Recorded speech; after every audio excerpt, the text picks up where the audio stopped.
दमोह जिले के बांदकपुर में तीर्थ क्षेत्र जागेश्वरनाथ धाम में भगवान शिव त्रेता युग से विराजमान हैं। यहाँ उनका दिव्य स्वयंभू शिवलिंग है। इसकी ख्याति केवल मध्य प्रदेश में नहीं बल्कि पूरे भारत सहित विदेशों में भी है। यही कारण है कि चारों धाम की यात्रा करने वाले इस तीर्थ के दर्शन किए बिना नहीं रहते। यहाँ दर्शन करने वाले श्रद्धालुओं की सभी मनोकामनाएं पूरी होती हैं। दमोह मुख्यालय से 17 किलोमीटर दूर बुंदेलखंड के प्रसिद्ध तीर्थ क्षेत्र जागेश्वरनाथ धाम बांदकपुर में विराजमान भगवान शिव 13वें ज्योतिर्लिंग के रूप में प्रसिद्ध हैं। ये स्वयंभू शिवलिंग 17वीं शताब्दी में अपने आप ही जमीन के नीचे से प्रकट हुए थे। जागृत शिवलिंग श्री जागेश्वरनाथ का उल्लेख स्कंद पुराण के गौरी कुमारिका खंड में है। 1772 में स्वयं प्रकट हुआ शिवलिंग श्री जागेश्वरनाथ धाम बांदकपुर का इतिहास अति प्राचीन है। शास्त्रों के अनुसार स्कंद पुराण के रेवा अवंतिका खंड में जागेश्वरनाथ महादेव का वर्णन मिलता है। कालांतर में बानासुर नाम का राजा हुआ जो भोलेनाथ का परम भक्त था, जिसके रेत के शिवलिंग बनाने का वर्णन आता है, जो बाद में भौगोलिक परिवर्तनों के कारण भूगर्भ में समा गया और 17वीं शताब्दी 1772 में जमीन के नीचे से स्वयं प्रकट हुआ था। उस समय बांदकपुर विशाल जंगली क्षेत्र था। पवित्र तीर्थ क्षेत्र जागेश्वरनाथ धाम बांदकपुर में स्वयंभू लिंग सुशोभित है। स्वयंभू का अर्थ जो स्वयं ही प्रकट होते हैं, उन्हें स्वयंभू शिवलिंग कहा जाता है। आश्चर्य की बात यह है कि इस रहस्यमय शिवलिंग की हर साल चौड़ाई बढ़ती है। इसके पीछे क्या कारण है, यह अब तक अज्ञात है। भगवान भोलेनाथ यूं तो सर्वत्र व्याप्त हैं, लेकिन बांदकपुर धाम को महादेव की नगरी कहा जाता है। ये बहुत प्राचीन मंदिर है। भगवान स्वयं की इच्छा से प्रकट हुए, इसलिए उन्हें स्वयंभू कहा जाता है। इस मंदिर के सामने ही माता पार्वती का मंदिर है। यहाँ मांगी जाने वाली सभी मन्नतें पूरी होती है।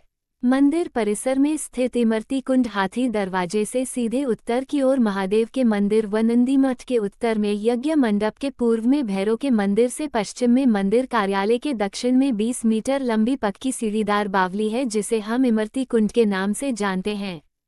यहाँ सन 1762 में सीढ़ियाँ बनवाई गई थीं। इसका जल खारा है। ये प्राचीन अमृत कुंड है, जिसके जल से स्नान करने के बाद दीवान बालाजी को पूजन के समय ध्यान में शिव जी ने साक्षात दर्शन देकर अपने स्वयंभू होने का परिचय सन 1711 ईस्वी में दिया था। इस इमरती कुंड का निकास मंदिर परिसर में स्थित यज्ञ मंडप की ओर है। मंदिर में आने वाले समस्त श्रद्धालु इमरती के जल से भोलेनाथ का जलाभिषेक करते हैं। कई श्रद्धालु 4 धाम यात्रा से लौटने के बाद तीर्थों का जल लाकर इमरती में डालते हैं।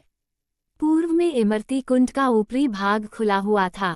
मेले के समय अधिक भीड़ होने के कारण किसी भी प्रकार की दुर्घटना न हो, इसको देखते हुए ट्रस्ट कमेटी के द्वारा इमरती कुंड के ऊपरी भाग को मोटे लोहे की जालियों से सुरक्षित कर दिया। साथ ही इमरती का जल भरने के लिए पक्की सीढ़ियों के साथ लोहे के पाइपों द्वारा 2 भागों में विभक्त कर दिया गया। इसके साथ ही एक होदी का निर्माण भी कराया गया है, जिसमें मशीन के द्वारा इमरती कुंड का जल लाया जाता है। यहीं से यह जल दर्शनार्थियों द्वारा लिया जाता है। किंवदंती है कि इमरती नाम की एक कन्या अपनी सहेलियों के साथ यहाँ पर खेल रही थी। मकर संक्रांति का मेला भरा हुआ था। भक्तों की भीड़ में किसी भक्त का धक्का लगने से वो उस कुंड में गिर गई। सहेलियों के चिल्लाने पर मंदिर के पुजारी आवाज सुनकर दौड़े और कुंड से उस बालिका को बाहर निकाला। उस बालिका की मौत हो चुकी थी। ये देखकर के सभी बहुत दुखी हुए। मंदिर के पुजारी ने सबको ढाढ़स बंधाते हुए कहा कि धैर्य रखें, भोलेनाथ जरूर कृपा करेंगे, और उस बालिका को मंदिर में रखकर पट बंद कर दिए। 2 घंटे बाद पट खोले गए तो वह बालिका जीवित मिली और उसने बताया कि मुझे एक जटाधारी साधु ने जीवनदान दिया है। भोलेनाथ के चमत्कार को देखकर के भोलेनाथ की समस्त भक्त जय जयकार करने लगे और उस दिन से इस कुंड का नाम इमरती कुंड पड़ा। श्री जागेश्वरनाथ धाम का इतिहास बहुत ही प्राचीन है। वर्ष भर मंदिर में कई उत्सव आयोजित होते हैं, जिसमें भक्तों की भारी भीड़ रहती है।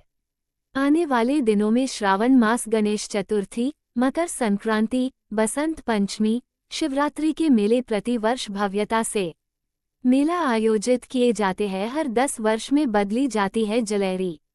ये शिवलिंग इतना विशाल है कि श्रद्धालुओं की दोनों भुजा में समाहित नहीं हो पाता है। भगवान शिव की महिमा ऐसी है कि शिवलिंग की मोटाई बढ़ती चली जा रही है, जिसका प्रमाण है कि शिवलिंग की चांदी की जलेरी छोटी पड़ने पर हर 10 वर्ष में बदली जाती है। जागेश्वरनाथ महादेव मंदिर से 100 फीट की दूरी पर पश्चिम में पार्वती माता का मंदिर है। माता पार्वती की प्रतिमा की दृष्टि सीधे भगवान जागेश्वरनाथ महादेव पर आकर पड़ती है। शिव पार्वती के बीच में अवरोध पैदा न हो इसलिए नंदी की प्रतिमा स्थापित की गई है। मंदिर के उत्तर में यज्ञमंडप, ठीक सामने अमृतकुंड, उत्तर में भैरव बाबा व मां दुर्गा का मंदिर, पार्वती जी के दक्षिण में रामजानकी मंदिर, मारुति नंदन मंदिर, नर्मदा लक्ष्मी नारायण मंदिर, पश्चिम में राधा कृष्ण मंदिर है। यहाँ मुंडन संस्कार कराने का विशेष महत्व है। जागेश्वर मंदिर की सिद्धि से जुड़ी कुछ घटनाएं पूर्वज बताते हैं कि उनके अनुसार 1.25 लाख का कांवरों का जल शिव पार्वती पर अर्पित होने पर दोनों मंदिर के स्वर्ण कलशों पर लगी पताकाएं आपस में मिल जाती हैं। इसका उल्लेख दमोह गैजेटियर में भी है। कहा जाता है कि 18वीं सदी के अंत में एक दिन एक बालिका देव पूजन हेतु आई भक्तों की भीड़ में धक्कों के कारण फिसलकर पानी में गिरकर मौत हो गई। तब श्रद्धालु भक्तों ने महादेव की मूर्ति के समक्ष उसका शव रखकर उनकी स्तुति की और बालिका जीवित हो उठी। इसका विशद वर्णन जागेश्वर रहस्य में उल्लेखनीय है। इसी प्रकार 15 जनवरी 1938 को सोमवार के दिन दोपहर 2 बजे भूकंप के झटकों के पश्चात महादेव जी के मंदिर की विशाल स्वर्ण कलश से आधा इंच की जलधारा लगभग 15 मिनट तक निकलती रही। मनोकामनाएं भगवान भोलेनाथ पूरी करते हैं। महाशिवरात्रि के मौके पर यहाँ हजारों की तादाद में भक्त जुटते हैं। महाशिवरात्रि, सावन सोमवार और अन्य खास दिनों में मंदिर में सुबह 4 बजे से ही श्रद्धालुओं का तांता लगना शुरू हो जाता है। देश के बड़े बड़े राजनेता भी भगवान जागेश्वरनाथ के दर्शन कर चुके हैं।